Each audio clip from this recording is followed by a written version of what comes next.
Hermanos, llegamos al final de esta serie de enseñanzas, esta serie de eventos que el Señor siguió, según lo registra el Evangelio según San Marcos.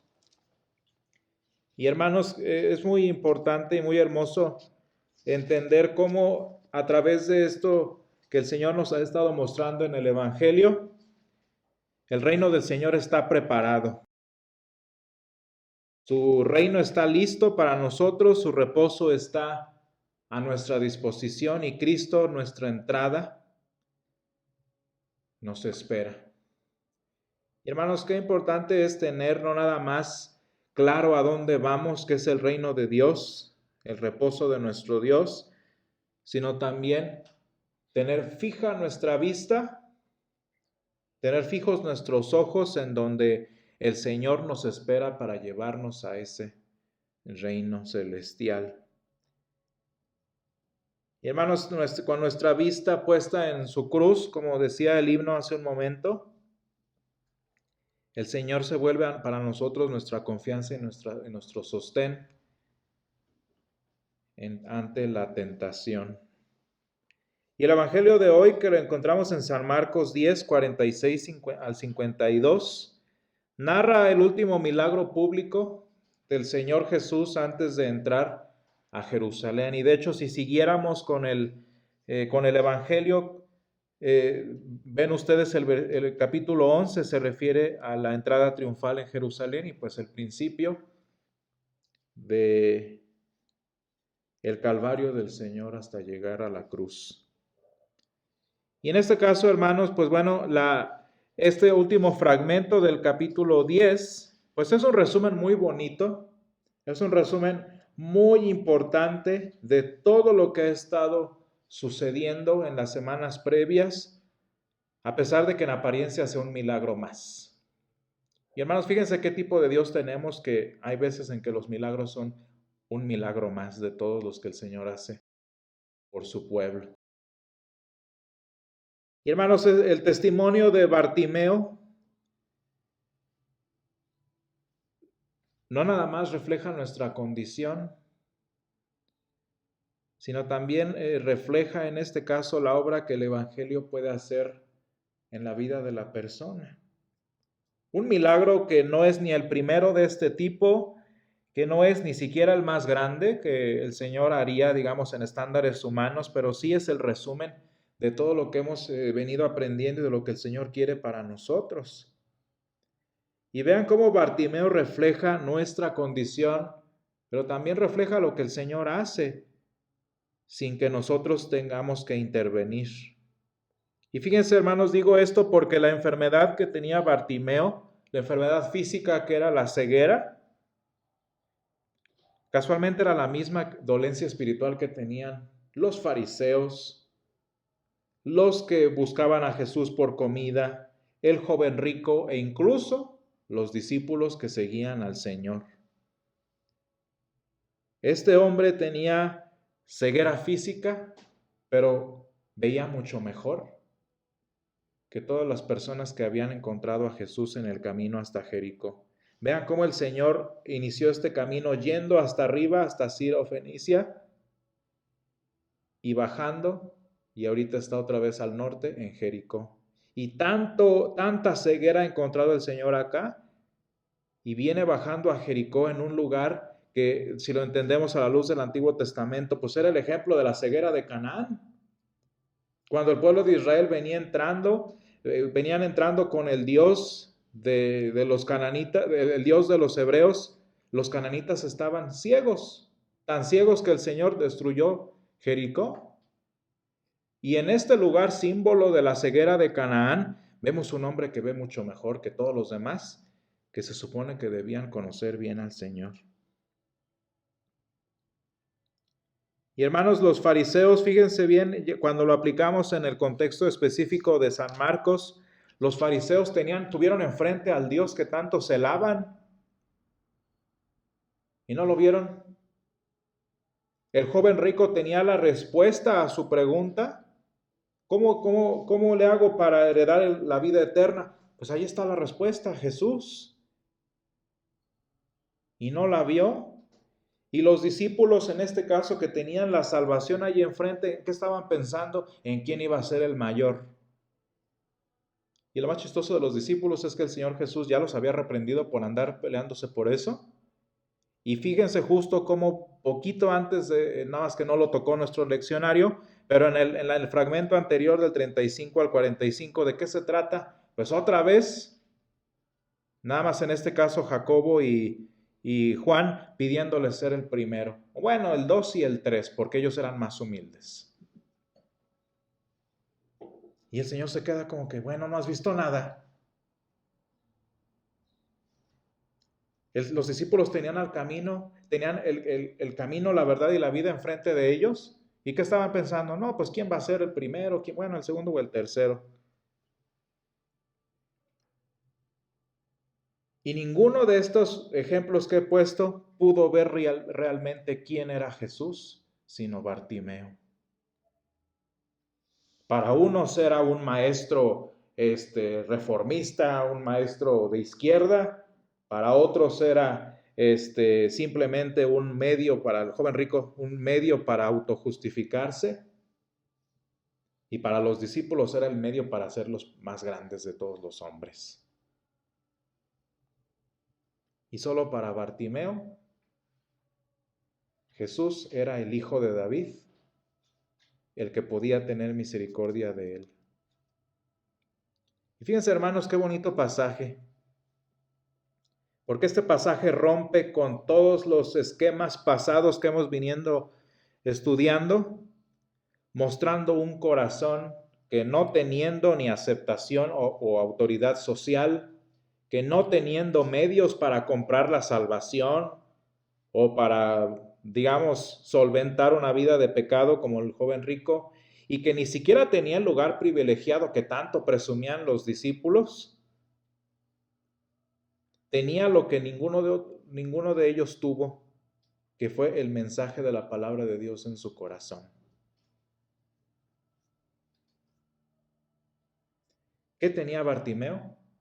Bartimeo tenía las promesas mesiánicas grabadas en su corazón. ¿Qué iba a saber un pobre ciego ignorante? Si era ciego, fíjense bien, esa era la razón de que estaba mendigando junto al camino, porque no tenía acceso ni a trabajar y mucho menos a estudiar. Hoy en día, por ejemplo, los judíos ortodoxos, como no les gusta trabajar, se dedican al puro estudio de la Torah y viven del gobierno. Vaya, ni eso podría haberlo hecho Bartimeo, porque no veía. Y era un pordiosero. Y sin embargo tenía las promesas de la palabra de Dios, por las cuales esperaba a Jesús. Y sin embargo, hermanos, vean cómo esto poco que tenía Bartimeo fue suficiente para que, oyendo que el Hijo de David venía, clamara y esperara confiadamente desde su condición. Nadie hizo eso.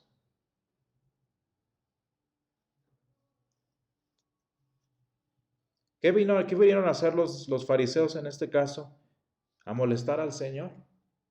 Vinieron en este caso a comprobar lo buenos que eran, lo increíbles que eran como maestros de la ley probando a Jesús. ¿A qué había venido el joven rico? No a ser perdonado, ¿a qué venía? A que Jesús le corroborara que él era el más genial de todos los ricos de la zona.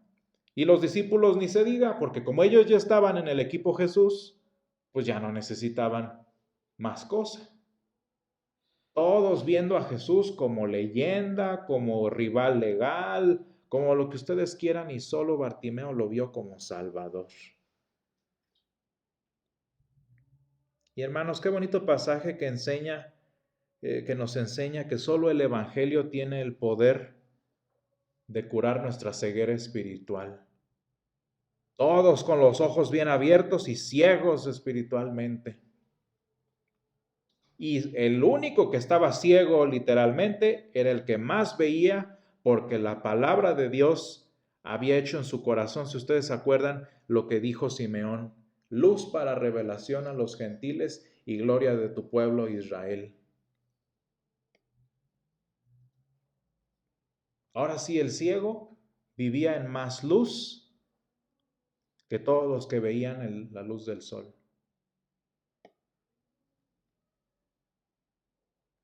Y hermanos, este pasaje nos enseña que solo el Evangelio tiene el poder de curar toda esa ceguera, toda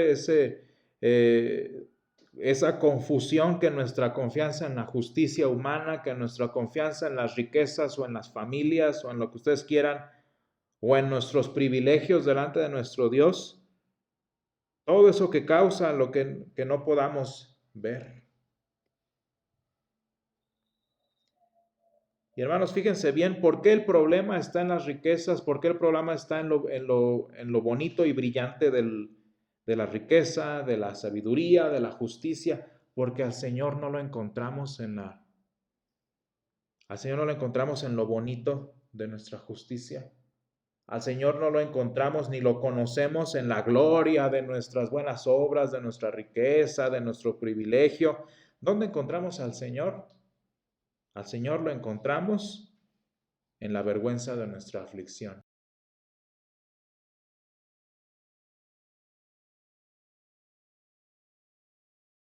Fariseos, el joven rico, los discípulos, los que lo buscaron después de la alimentación de los 5,000, todos querían ver a Dios en sus méritos, en la solución de sus problemas, en su propia justicia. Ahí es donde querían encontrarse a Dios. Mira, Dios, esto es lo que necesito o esto es lo que yo he ganado. Vengo a presentarme para conocerte. Un gusto.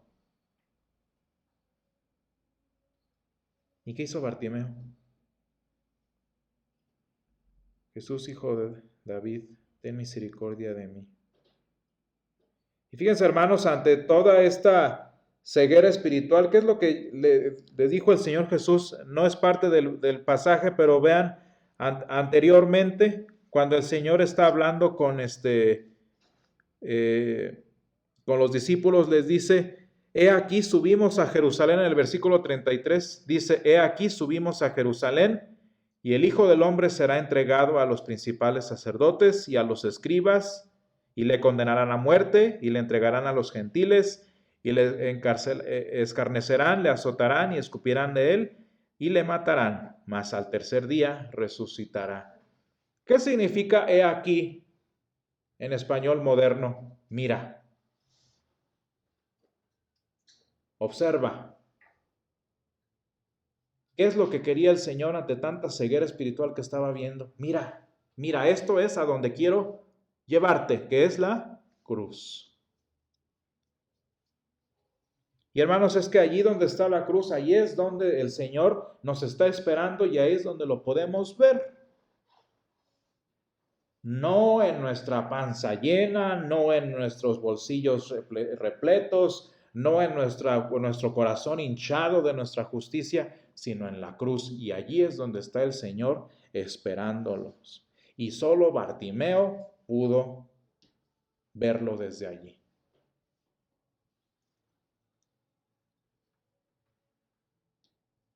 ¿Qué poder tan increíble tienen las promesas de Dios?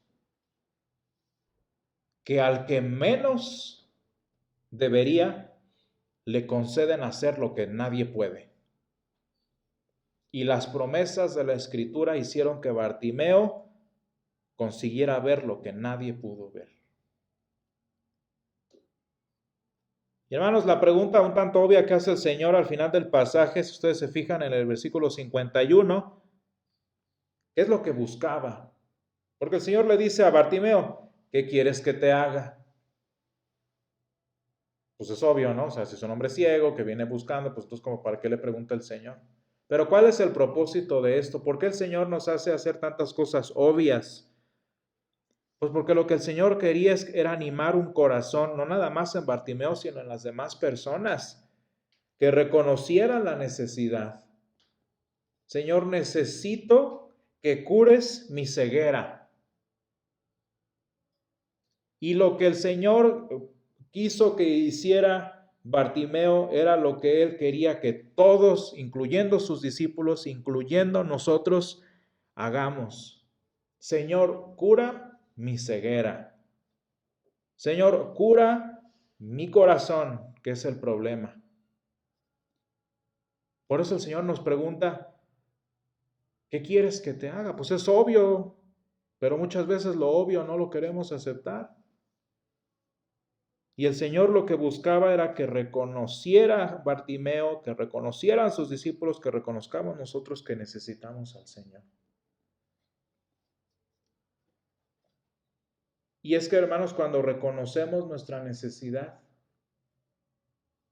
cuando reconoces cuánto necesitas al Señor por el poder de la palabra, la misma palabra te lleva a mirar y a esperar con certeza en el Dios de tu salvación. ¿Se han puesto a pensar en eso? La confesión que hacemos a través de la palabra es para que reconozcas tu condición, para que reconozcas tu necesidad y con los ojos bien abiertos veas al Señor que está en la cruz dándote perdón. Ese es el punto.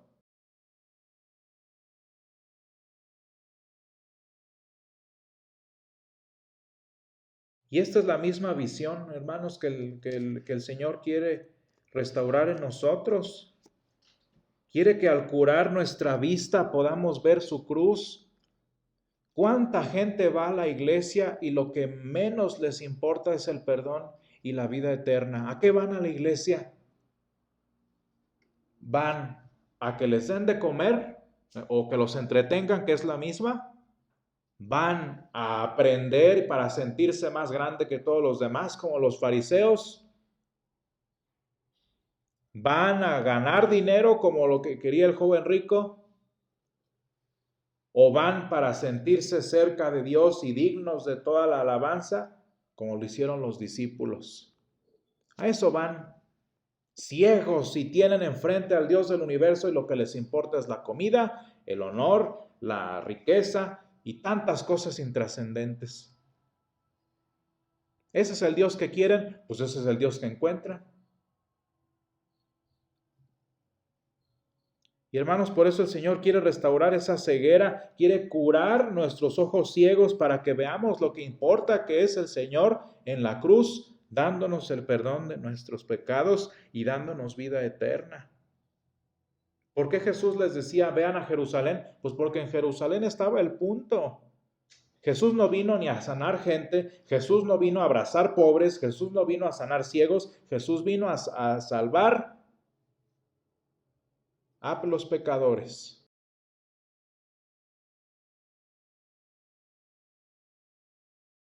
Y hermanos, fíjense bien cómo muchas veces todo esto de lo que estoy hablando, la vanagloria humana, los intereses personales, lo que yo quiero que Dios haga por mí, muchas veces van a estorbarnos de ver al Jesús que el Señor quiere que veamos.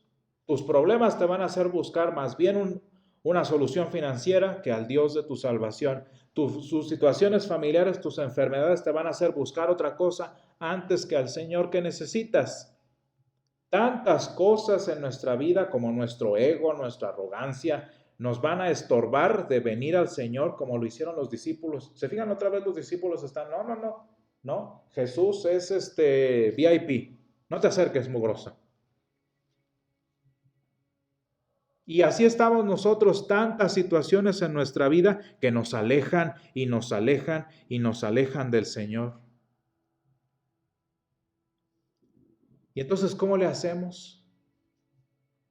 ¿Cómo podemos venir al Señor de esta manera con las palabras eternas y hermosas que escuchó el ciego Bartimeo? ¿Qué escuchó? El mensaje de la palabra que repetimos todos los días, hermanos, que repetimos todos los domingos, que repetimos cada momento que estudiamos la palabra. Ten confianza, levántate, Jesús te llama. Estas son las palabras que te ayudan a vencer tu arrogancia farisaica, tus intereses financieros,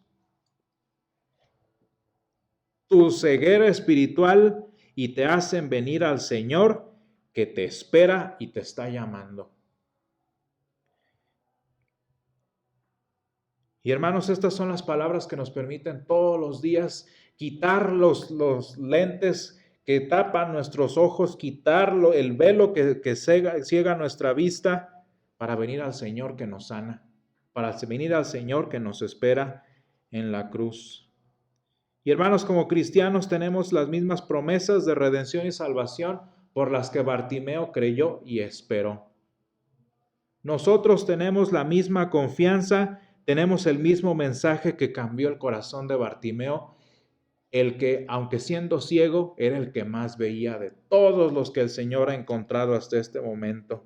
Y esa palabra, hermanos, nos va a hacer que veamos aunque nuestro mundo esté ciego, aunque nuestro mundo esté enneblinado, aunque nuestro mundo esté en tinieblas, las palabras del Evangelio son las que nos permiten ver y mirar y esperar en el Señor.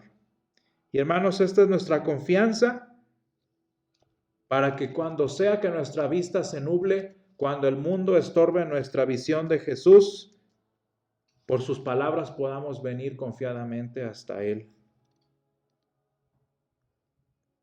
Y hermanos, el llamado permanece para nosotros y la bendición y la sanidad del Señor espera para nosotros. Y como dice el himno, Él pone en las pupilas del ciego nueva luz, la eterna luz de vida que centellea en la situación en la que vivimos, ¿no? Y hermanos, que el Señor abra nuestra vista, que el Señor abra nuestro entendimiento para que con confianza nos levantemos y vengamos al Señor que nos llama y nos espera.